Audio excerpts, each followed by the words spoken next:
Uh-huh. Hey. Uh,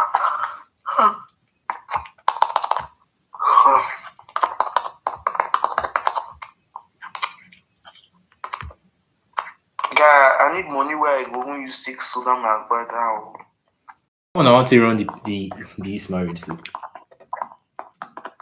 I don't want to run a pass again. I just need money when I don't do my brother finish to go to go marriage, go sit down, celebrate with your son, marry, go house now. What I want to All those I've started the stream shop.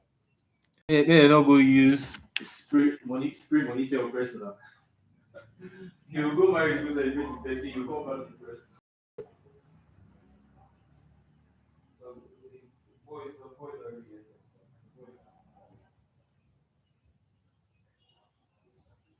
Sure, I know really concerned now. I was going to say on our presence.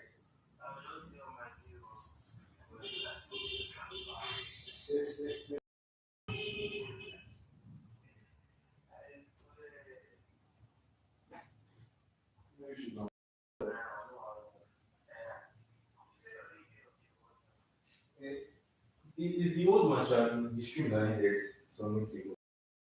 Or it should direct you to my channel. You should see the new stream.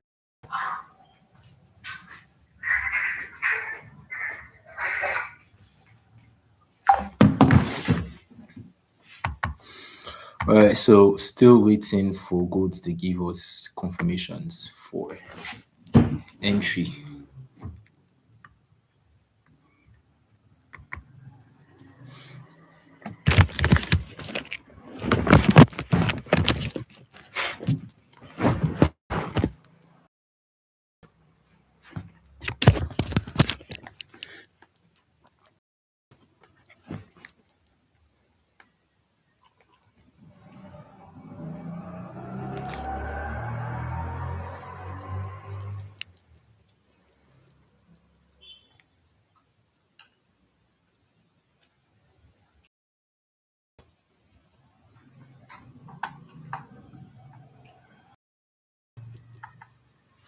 You're welcome to today's stream. Yesterday, we had a very good trade. This was where the trade. And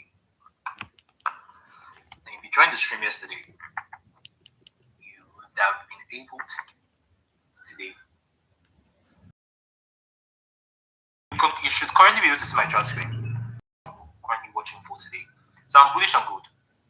And this trades right here, where trades our trades from yesterday. Right, and for today, my setup, my bias comes now for a break of structure, right? Now I'm waiting for confirmation to be sure that we're bullish. But my point of interest is the 50% level of this 4-hour favor, like watching the price to see confirmations for entry. Now, based on the fact that this point of interest is coming from the 4-hour time frame, my entry confirmations are going to come from the 15-minute time frame. As of now, there is no bullish order flow, like no bullish momentum has entered this market, or this is where you should enter. That's what I'm currently waiting for. An indication that price is going to move upward. Now, this line I placed here is the of the Fibonacci.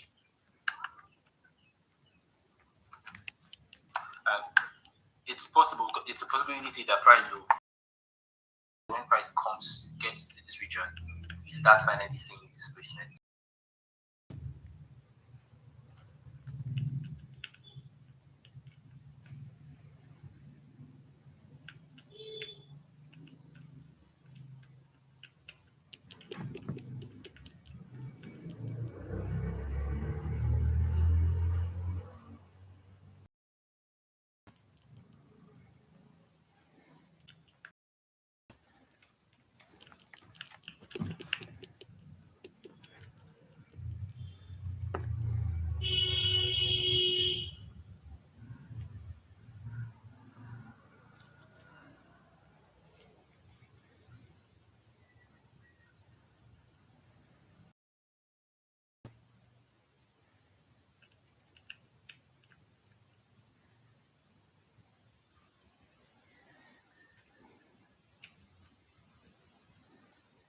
I saw currently waiting. So price is approaching the 79% level of the Fibonacci. So let's watch and see what happens.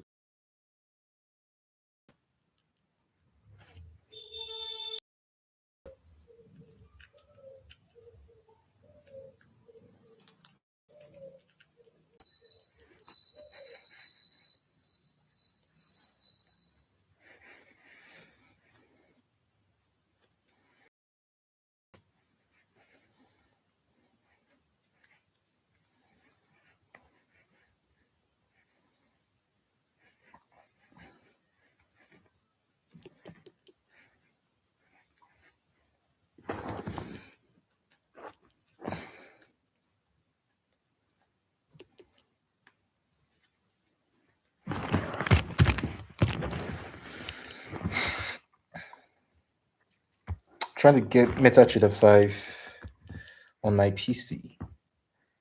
So the trades I take.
So if you're just joining the stream, type your name and where you're streaming from.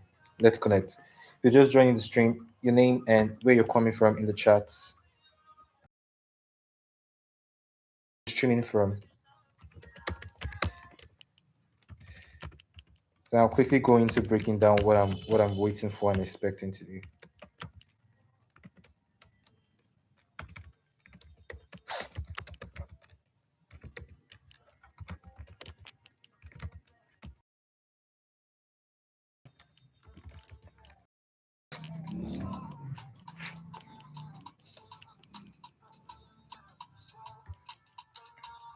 So I'm waiting for price to get to this 78% level. Right. Probably that's where price will get to, and then we'll finally start seeing some displacements, some favor.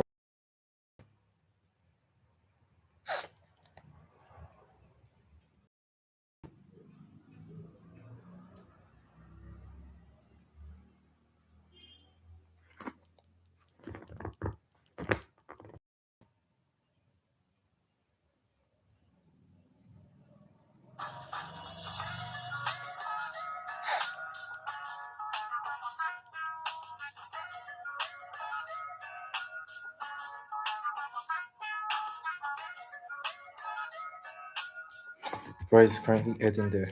Let's see what happens.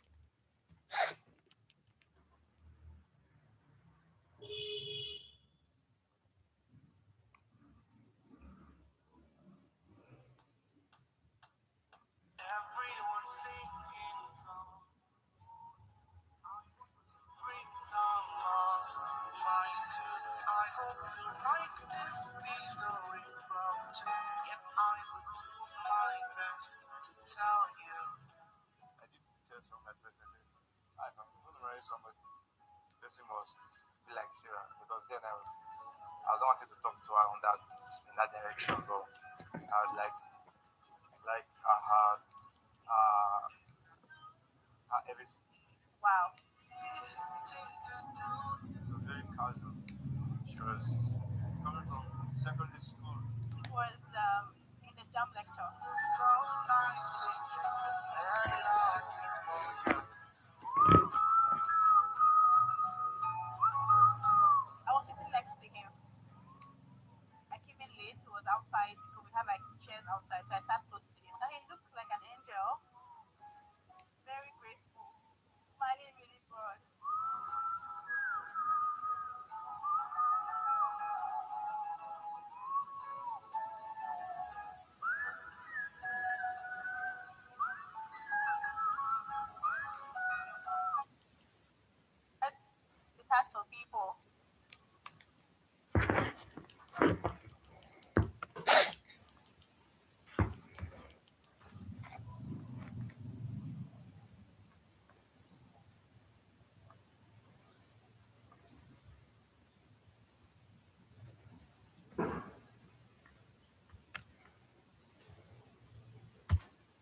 All right, all right. Let's see. So, Mr. P, your last question from the last stream that ended was you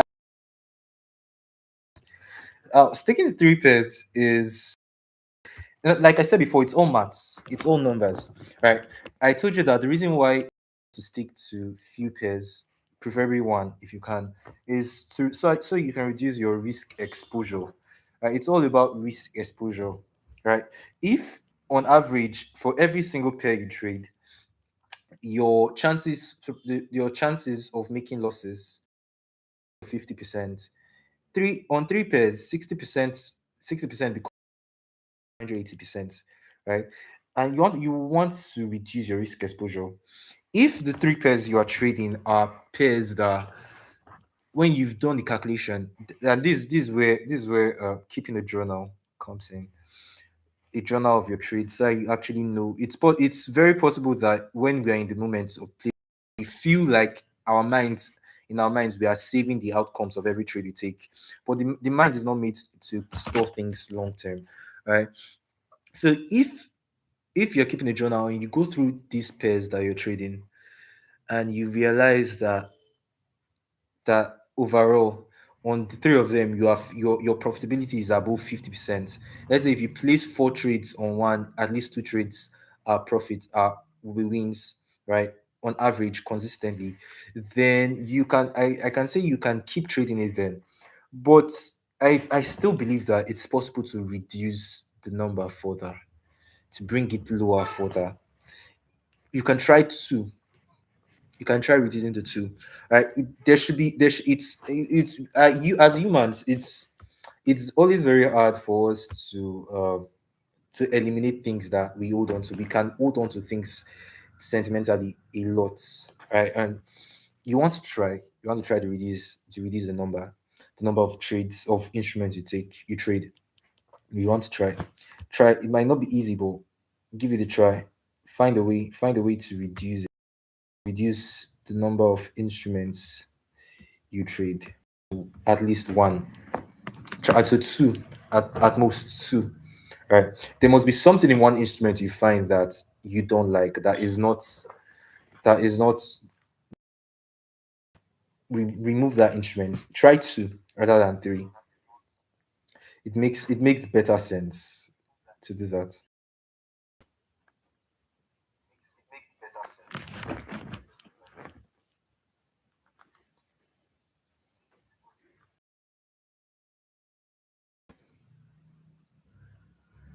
All right. So right.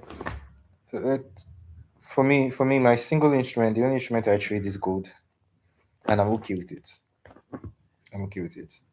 So on this stream, you can ask me any questions, and I'll answer them. All right, while we are waiting, there's nothing. There's while we are waiting. So whatever questions you have, you ask them. I'll answer. I will go. Gold is going to make us work for our trades, our profits today.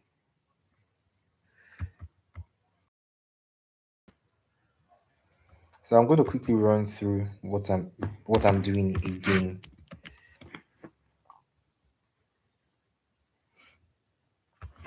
Now, usually I start my analysis on the weekly. So let's see. Let me show you guys something. Now, there's a possibility that we could turn bearish. Right? We are still based on what this week's candlestick looks like. This is a doji candlestick. If you know candlesticks, this candlestick right here, this week's candlestick. It's a doji. This is a doji candle. Right? This is a doji, signifying consolidation. Right? We are consolidating. We are ranging. Right? And so, based on the previous week's candle was bullish. This week opened and continued bullish, right? And so we are still this is why I'm sentiment. But here's what happened last week. Yes, last week we swept the previous week's low.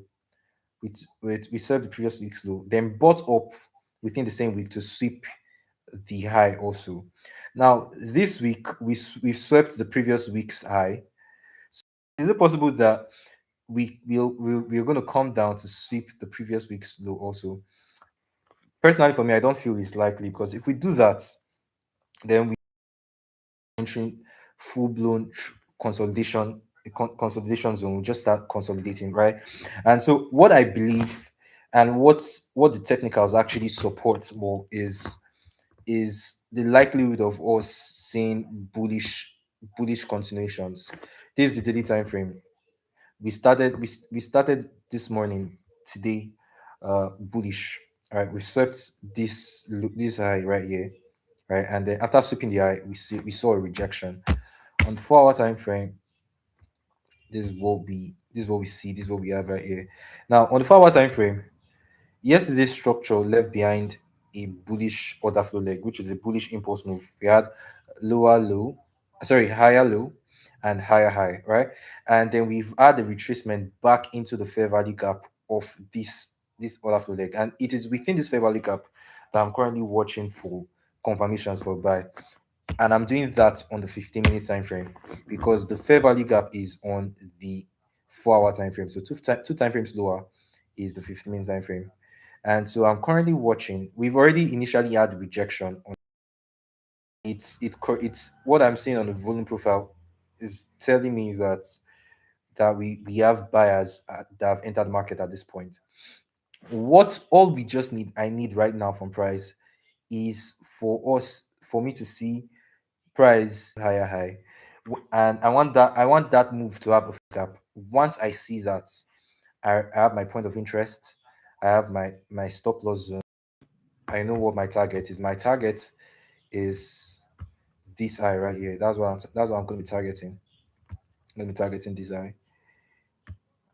That's the draw on liquidity. That's my target. So let's say we get a setup, a trade to take. Let's say it bites from this point, and let's say our stop loss is around. What would be the risk to reward of this trade? Yesterday, a 1:7.6, almost a 1:8. Yesterday, the first trade was a 1:5.09. You can see it there. Second entry was a 1:20 actually. Well, I didn't hold this second entry all to the end. On my two personal accounts, this was where I closed. The first entry was 1:5. Second entry was 1:7. Right, so counts total RR risk to reward I got was 1:12. Right, but on my profit account, based on the fact that on the profit account, I need I needed those profits. I needed the extra profits, and plus the fact that this was the overall target. So the likelihood of price getting there was very high to this previous high, right? That was 1:20. So overall, my proper account, I caught a 1:25, right? 1:25 trade overall. And that's the thing about trading. Trading is a risk to reward game. Trading is a risk to reward game. You play the risk to reward game. If it doesn't matter what your win rate is. If you have the worst win rate, you can have the worst win rate possible. But if you have if you have very good risk to reward, you'll be profitable. Be more profitable than someone's. If you're on average, you're always catching 1 ratio, let's say 5, 1:6, 1:7. If you have a win rate of 30%, you will still be profitable, because as long as you hold your trades till your take profits till the end. That's where out of fear we mess with our trades sometimes, because we are afraid to lose profits, lose our floating profits, and close trades too early, break even and get stopped out too early, just early. And I'll always say this, that if you are a good trader, if you know how to trade, if you are good, if on average you catch winning trades, at least 50% of winning trades in a week, break even is going to be your number one enemy. because it's going to keep you from seeing the full potential of your strategy, the full potential of your trades, the full potential of what could be if you hold your trades, what your account balances, your bank balances could be if you see your winning trades to the end. If on a trade where your risk to reward is 1:6, you are only getting a risk, you only stay in the trade up to 1:2 or 1:3. On paper, your bank balance, your account balance will be reading something different than what it is reading in reality, in real life. And so it is important that you develop a system that makes it impossible for you to mess with your trades. If it's for you to delete your MetaTrader 5 after you place a trade, or your trade, do that. If it's to close your laptops, turn off your phone, and start watching a movie, do that. If it's for you to if it's for you to watch a movie or start playing games, if you have video games, do that. But try as much as possible to avoid messing with your trades. When you mess with the numbers, you mess with your potential. What could be, you mess with it. You mess with how rich you could get from your trading.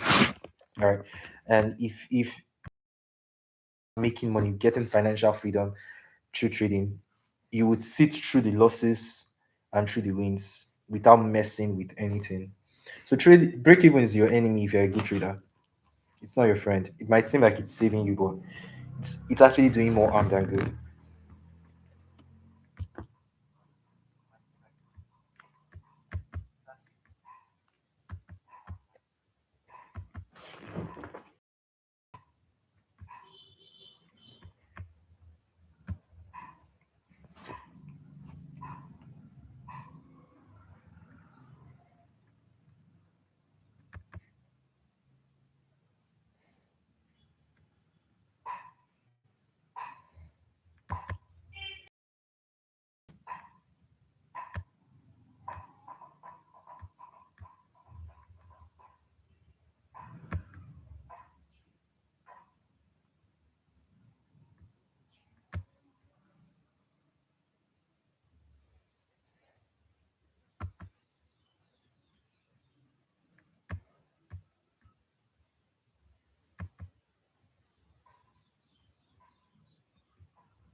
to trade. So let's see. What's the best time frame to trade? To analyze trades. The best time frame. Now, don't think let's change the way you think about it. Don't think about it in terms of the best time frame to trade. Let me give you a secret. As a trader, frame, you trade by correlating multiple time frames. I know you must have heard of top down analysis. Top down analysis is a method of analysis where you that time frame, and from the higher time frame start going lower little by little, get to the point where you found a trade setup, right? Now do this. Let me show you. Let me give you an example. Let me find any market today. Let me use GBP USD for example. Now, whenever you start analyzing, whenever you start analysis, always start from the higher time frames. For me, sometimes I start from the monthly time frame, sometimes from the weekly, but don't start from lower than the weekly time frame. Either use the monthly time frame or the weekly time frame. Let me show you something. So now I'm on the weekly time frame. Now the first thing I'm looking for, whenever you start analyzing, the first thing you want to do is you want to be able to determine your directional bias will be, right? What direction price is heading in. And the way to do that is by simply finding liquidity that is pulling price towards itself. It's best to start on the higher time frame, because when you're on the higher time frame, it becomes easier to spot liquidity. What is liquidity? Liquidity is simply the highs and lows of the candlesticks on higher time frames. This low, this is current week's candle, right? This low here is liquidity, right? And you can see that, you can see that this is a bearish candle. Price has been selling from this high here, right? Now, and what the fact that you see this low here, what does that tell you? It tells you that this low is what is pulling price towards itself, what is attracting price, because liquidity acts as a magnet. It pulls price. Whenever you see price moving on a chart, it's moving 2 points here. We've got this eye here. We've got this eye drawn. This is also called drawn liquidity. The point, the target of price is the first thing you want to find whenever you're on your higher time frames, right? And so we've got this. So, and what this creates is that it creates a range, within which your trade idea is valid. If you are going to be buying on GBP USD, it's going to be within it's going to be within this where we exit any sales. If you are going to be buying on GBP USD, it's going to still be within this range, and this high is where we exit our buys, right? And so this is the first thing you want to do whenever you are on your charts, right? I started this now on the weekly time frame. From the weekly time frame, top down analysis, when you do top down analysis, you go one time frame lower. So from weekly time frame down to the daily time frame. Now on the daily time frame, now what we are going to be looking for now is, from now that you already have your targets, your liquidity pools, you're trading in, price looks bullish. It looks bearish actually. From what we see, you can see today's candle is a bearish candle, right? We already had this other block has already been tested by price, right? That has been tested already by price. It has been mitigated actually. Price has used it already, but what you notice is that price did not break structure. Price did not break structure before this still started again. So it's possible that buy momentum is weakening in the market. Now you see the way I approach it, the approach I'm approaching, the way I'm interpreting what you want to judge the intention of the buyers and sellers in the market. And you not just the intention, you also want to judge the momentum, the strength of the buyers and sellers at any point in the market. Right. This other block has been made structure before it started selling. And we've had price come to sweep this previous low again. All right. Now let's come we based on what we are saying now, we cannot completely make all the decisions we need to make. We'll come lower, one time frame lower.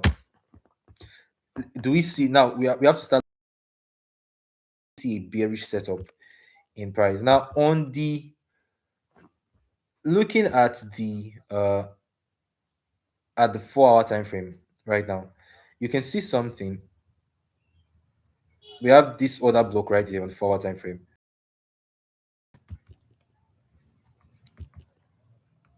This has been higher low, higher high, higher low, higher high. Price came to create this low here. This low is a higher low, not create a higher high, right?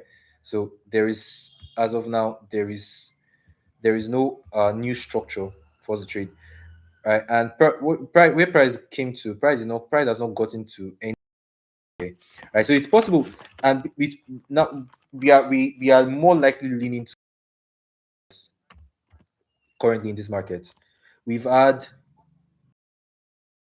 we had this high, this is higher, this is lower, this is high, and lower low, right? This high has created a lower low. We can shift in market structure, right? So if we are bearish, if we are going to continue bearish on GBP USD, if I was to trade GBP USD, I won't be for me. There is the only time, the only way I'll be able to get confirmation that we are indeed bearish is after the end of today, right? Now there's something called a sweep of liquidity, or let me explain from this angle. There's something called PDRAs. PDRAs are simply what we understand as points of interest, right? Now PDRAs are areas where price can change direction. So example of PDRAs, you know them already. Order blocks, fair value gaps, mitigation blocks, breaker blocks. But there is another kind of PDRAs that people people usually don't pay attention to, but they are equally as important and as strong in changing direction of price. Which and that PDRA is swing lows and swing highs, or simply swing points, swing lows and swing highs. In this case, it's a swing low. Now, if you go through your chart and check, whenever price sweeps liquidity at a low or at a high, we usually see a change in direction. For instance, we have this low here, price sweeps this low, and immediately we have price changing direction from a buy to a sell, right? There are multiple and the idea behind fair value gaps is actually the idea of sweep of a low or a high for price to change direction. Whenever price enters into a fair value gap, what it does is that it sweeps a high or it sweeps a low. Here again, we have price, right? Price sweeps this low, this previous candlestick's low, and then immediately we have a change in direction, right? And so price could change direction. Now, the fact that this other block has already been mitigated, but was unable to change to break structure, doesn't mean that price cannot still continue buying after sweeping this low. Because now that price has come to sweep this low that was created at this other block, you can see what is happening. We have rejection happening, right? And so, in order for us to confirm, when it will be very unwise to blindly jump into a sell right now on GBP USD, just because we see that this other block had been mitigated, but it was unable to break structure. It would be unwise to on the lower time frame now go and start looking for sell entries when we can clearly see that on the daily time frame we swept the previous day's low or previous lows, and we are having rejection, right? So for me, what I usually do in situations like this is I wait. In order for me to be sure if we are going to, I see today's candlestick close below this low that was swept. If today's candlestick, at the end of today, this daily candle closes above this low, then it is a sign that we are about to start turning bullish. But if we have a close below the low, it's a sign that there are enough sellers. The sellers in the market are strong enough to keep pushing price downward. Right. So there are days in the market where you don't trade on certain instruments, depending on what you see. There are days that are decision days. That's how I like to see them. That's what I like to call them. I like to call them decision days. Days where you just watch and observe to see what happens at the end of the day.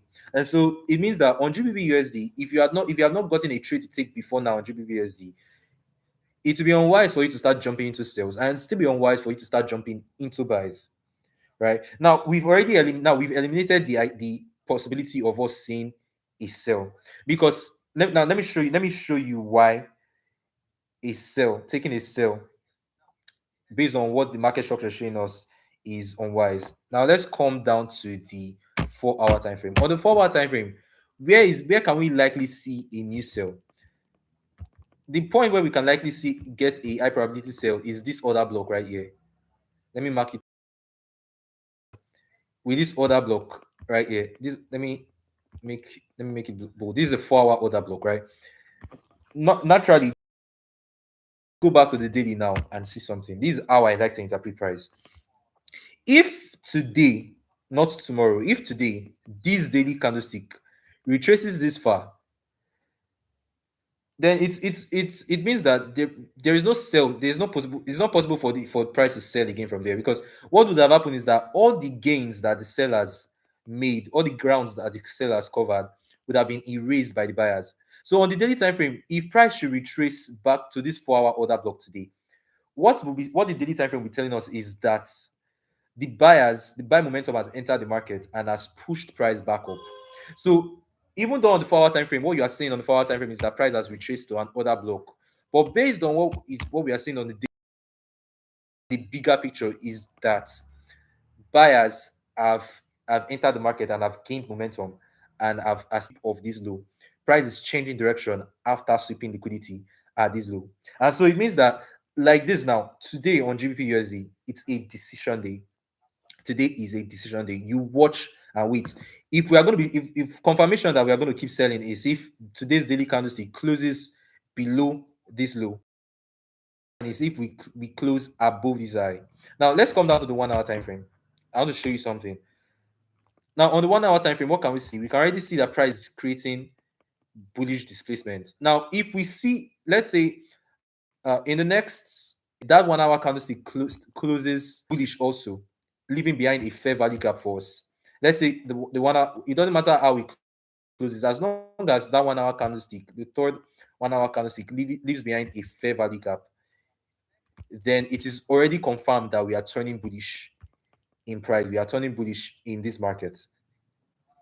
All right. So at this point, we've eliminated now the possibility of us seeing a for a sell in this market. But either way, left to me, today is not a day I will trade on GBP USD anymore. Like you said, Mr. P, you said you caught a buy entry, you caught a trade on point. We are in a decision mode on GBP USD. There's no trade till tomorrow it closes. How the manner in which the daily candlestick closes, today's candlestick closes, will let me know what direction we are to trade. And it's highly likely that we are turning bullish. Highly likely. We are saying, right? So you see how I framed the trade idea, my trade idea, from the higher time frames down to the lower time frames. Whenever you are analyzing, there are always two probabilities for there are always probabilities for buys and probabilities for, you always see reasons why the market should buy and reasons why the market should sell. Your job in analyzing is to keep eliminating factors until you have more reasons for price to buy it should sell, or you have more reasons for price to sell more than it should buy. And you see that when I started the analysis, you saw that those high probabilities that we are selling, right? Those high probabilities that we are selling, right? But as we kept coming lower, we started seeing reasons that started eliminating the possibility for us to keep selling, right? If Because it's basic logic. If we should retrace to this 4 hour order block today, what would have happened is that buyers have pushed price back. And on what that would be showing on the day time frame is clear momentum. All right. So this is how I approach the market. All right. I think this is as much as I can short time frame on this stream. But I'm hoping that you find that helpful.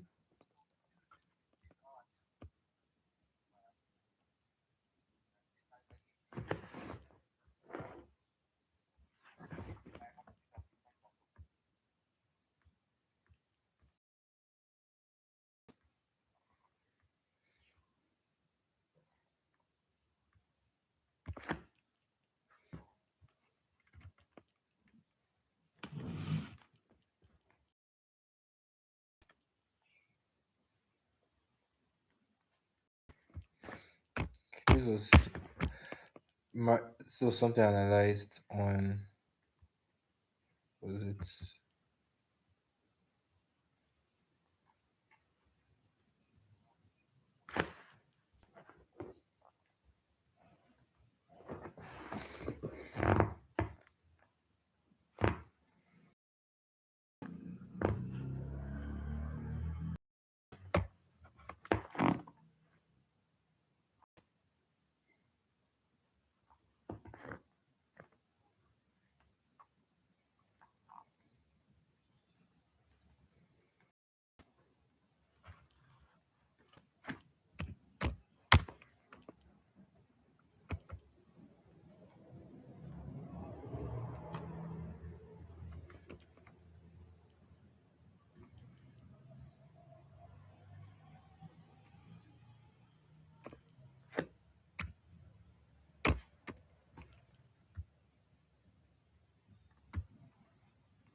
So we're already seeing retracement happening on the 50-minute time frame. Still waiting for price to get to this point, around this level. It could happen before this level, but it happens. As long as I see my displacement, I'm satisfied.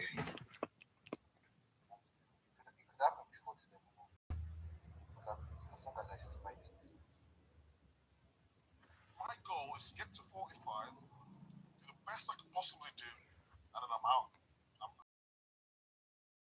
Of that part. What is, you know what it is? I'm not bothered about being in. People like my persona, big meets. I love it. This is my energy, but I'm not bothered about doing this or like. They always ask me will I go to awards, and I'm like, no, it's not my thing. I've been invited to probably 50 awards since I've been doing poetry. I feel comfortable in them environments. So the whole thing about coming to the Emmys. That was just people see me big meets large. I am large in life. So difficult society. You're watching Kicking In, presented by Modelo. When was the last time you were offended? Because I've tried many times to offend you. I honestly don't. What's the point? Like, I'm a decent looking lad. No, I'm a decent looking lad. Do you know what I mean? Let's keep it real. You know, we're big geeks. We're not struggling, are we? Let's say that.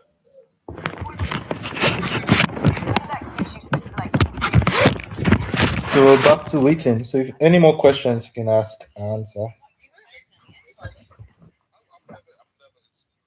So most footballers would be physically fit and wealthy, right? Yeah. You ever met an insecure one? Yes, I have actually. I've met, but you know, that's down to personality. So, because the intros, they're not talking about usually. Sometimes you mention your body size. My weight, right? We're not usually talking. Do you think I'm overweight? No, people only joke about things. I feel like I would, if I really thought you had a weight issue, I would not be joking about it. I'm about a stone overweight, but anyway. I think so. No, not this. What's happening? Big meats. Here, perfect. But you know what? Because I can't run anymore. That area, I'm seeing like fat appearing where it's not supposed to. So yeah. I always appreciate you being in the studio because I feel like we always know whatever happens, wherever it goes left, you'll help to bring it back. I have a job though, don't I? So.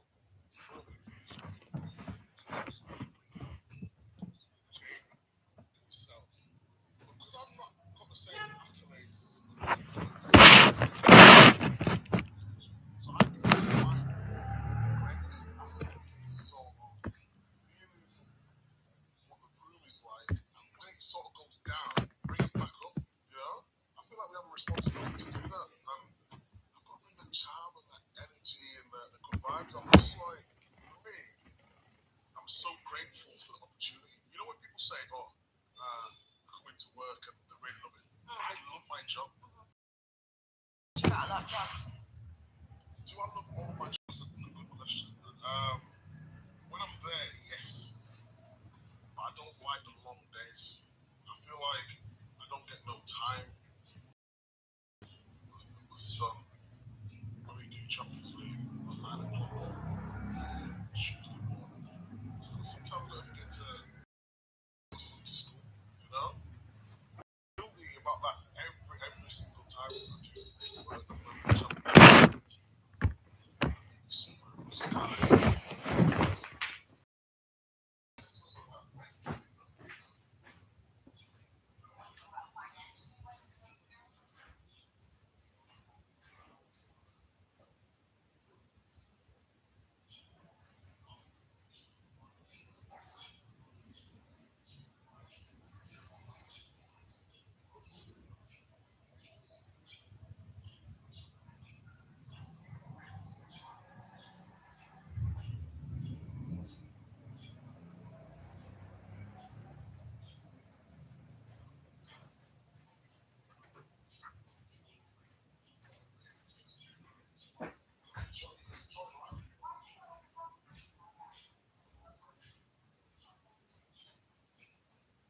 family, I would assume that you've probably been giving back to your family for a long time.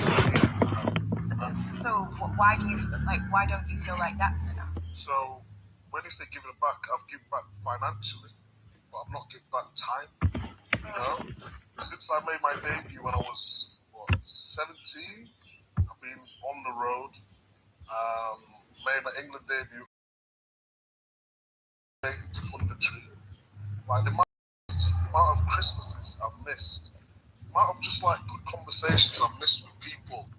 Like CBS gives me life, you know, it gives me that like purpose in life to do what I need to do, and I love it. I enjoy it. I also miss out on.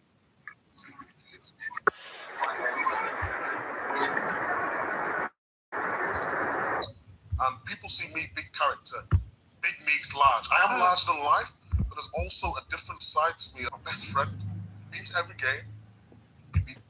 He only missed a couple of games, but the only time he missed games when he was in Ethiopia. So that's the very my dad. Right. So that's like their haven, you know.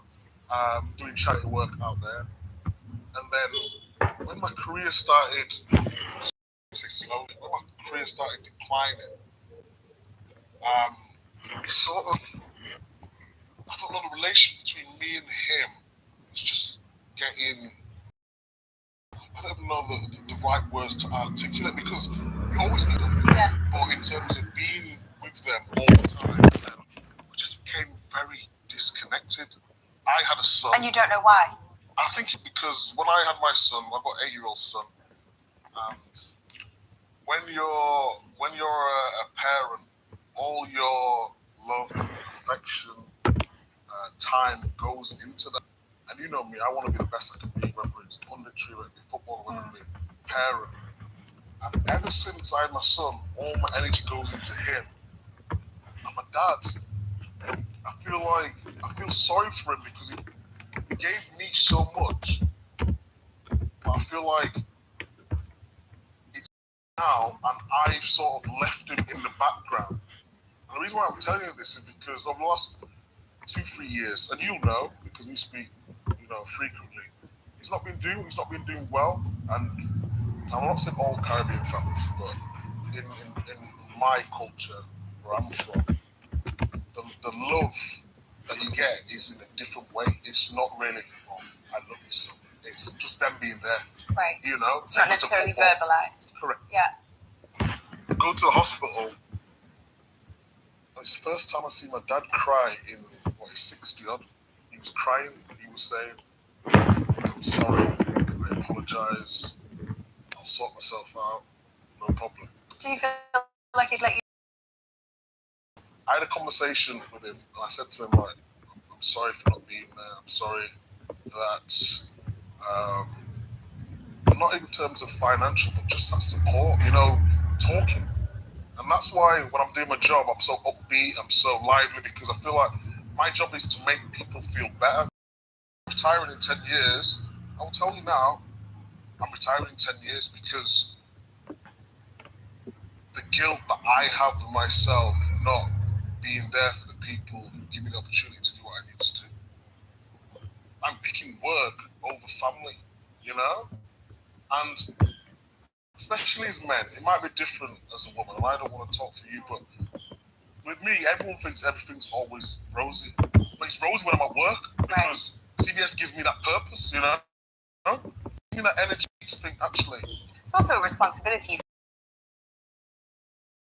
Right? Yeah, but I also, anyway, you know, there's two sides to me. I'm always happy. All right. Always positive. And I always try to do the best. That's just me anyway. We're just waiting. To lift people up. So let's share. What do you actually use while waiting for trades? What do you do that helps you wait better, or wait wait for your trades? What do you do? For me, I usually play games.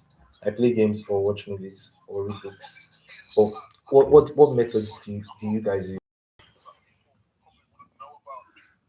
But lots of people can relate to.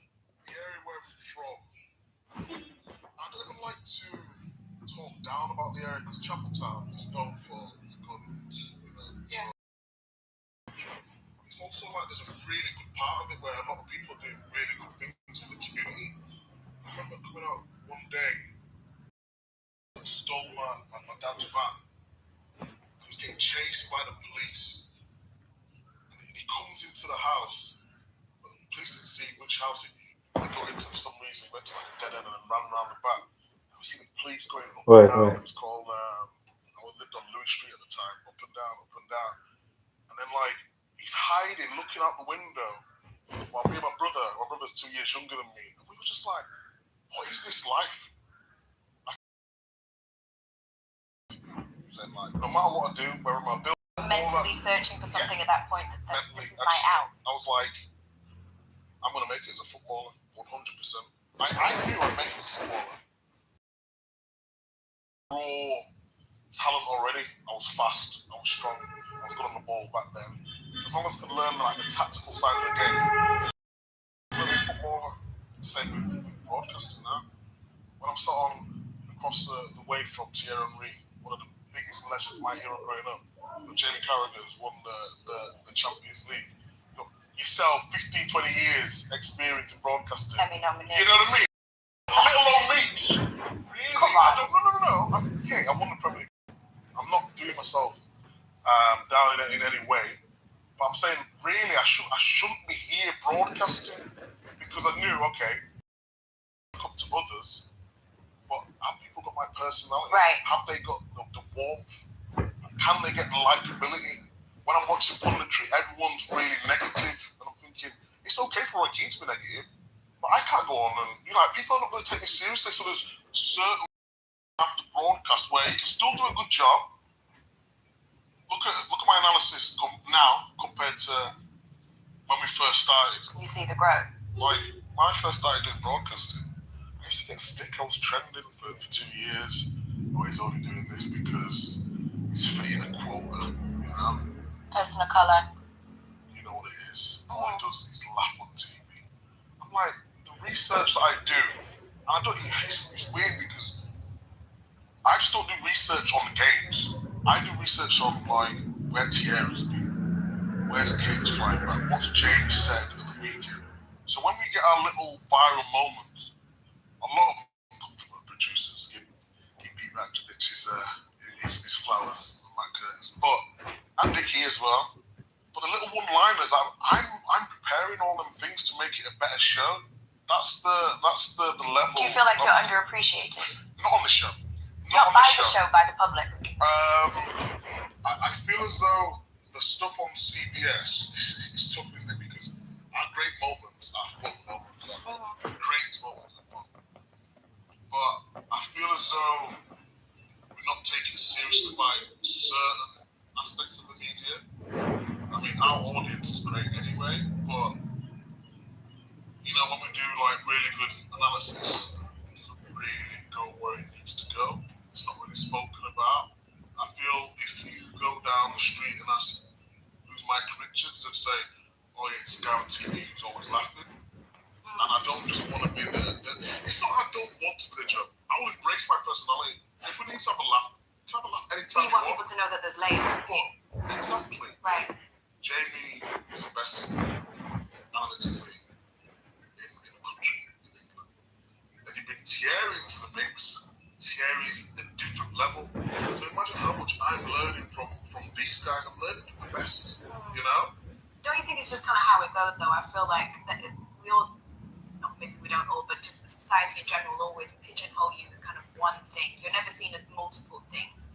So Roy will always be the miserable one. Do you know what I mean? Yeah. Thierry will be the one who's doing his analysis and all of that. Jamie will be having a jibe at somebody. Like, nobody's kind of seen as the conglomerate of different things that they are. I'll be the person who does the intros. Go with the intros. You know what I mean? Yeah, no, I think people give you your flowers for what you I just think in general we'll perceive kind of like the overarching theme as one thing. Yeah. You get kind of like I think that's fair. But I want to explore my opinion where people see me personality-wise, And that is, if I've not conquered that over 10 years, then I'm very disappointed.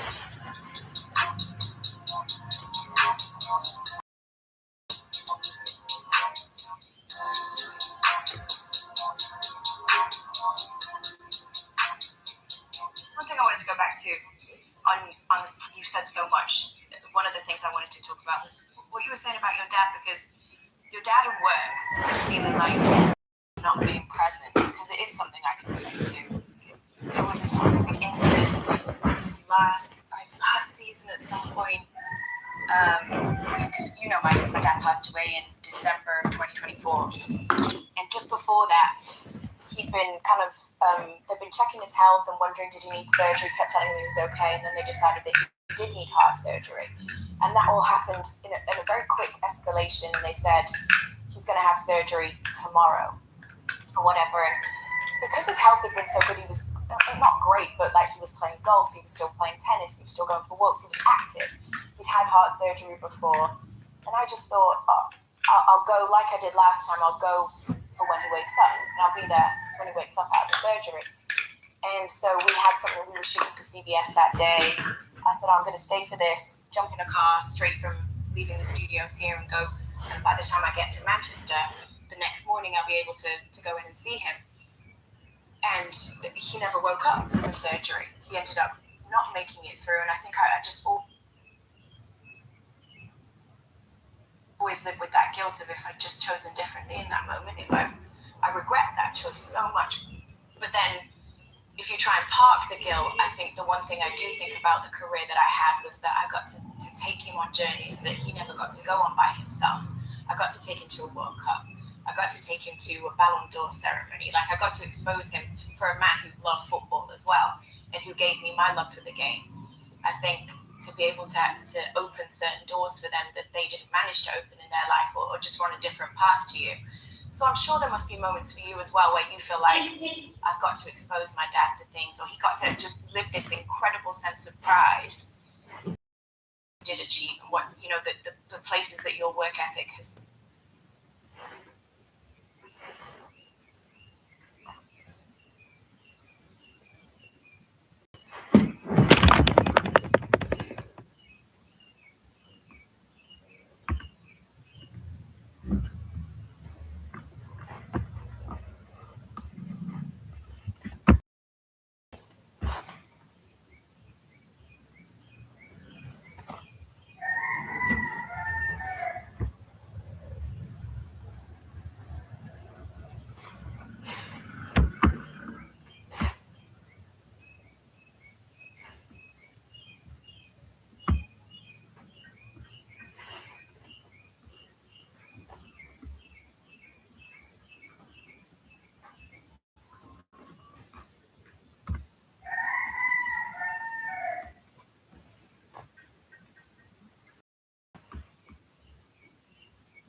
Okay, we started seeing some displacement.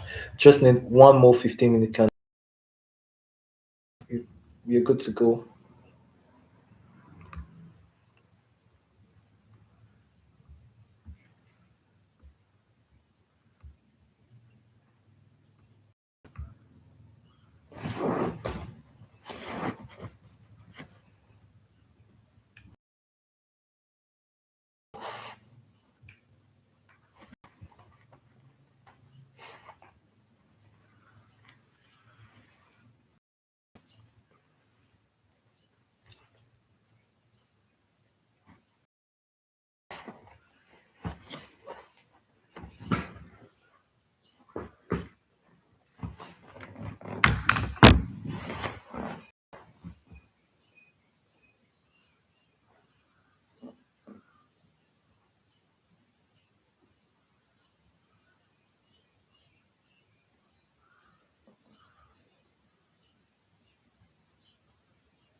entered in from this 5 minute mitigation block.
Hmm?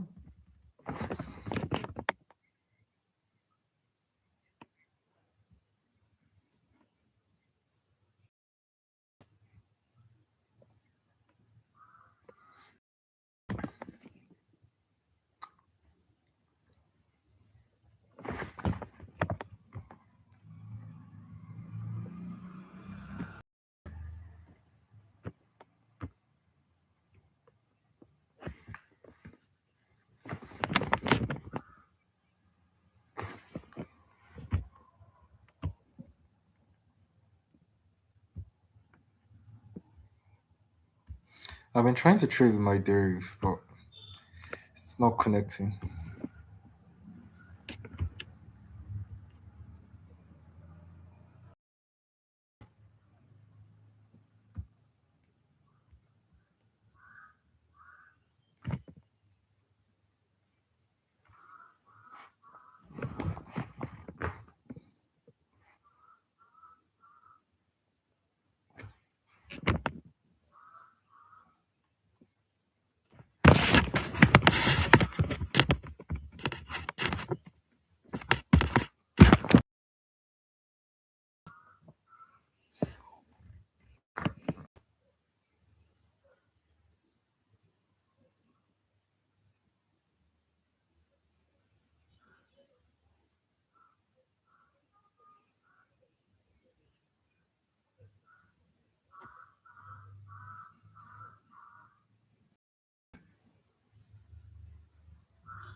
Paper trading connects so quickly, but deriv doesn't connect.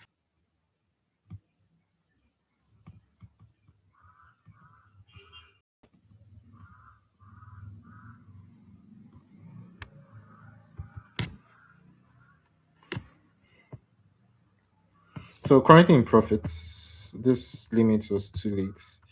But I placed the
All right, so please, and we are currently in profits. How it will turn out in the end, I don't know. But for right now, just my trade coping, so I don't mess up my trade. So probably 30 minutes from now or an hour, I'll come back and check how it turned out.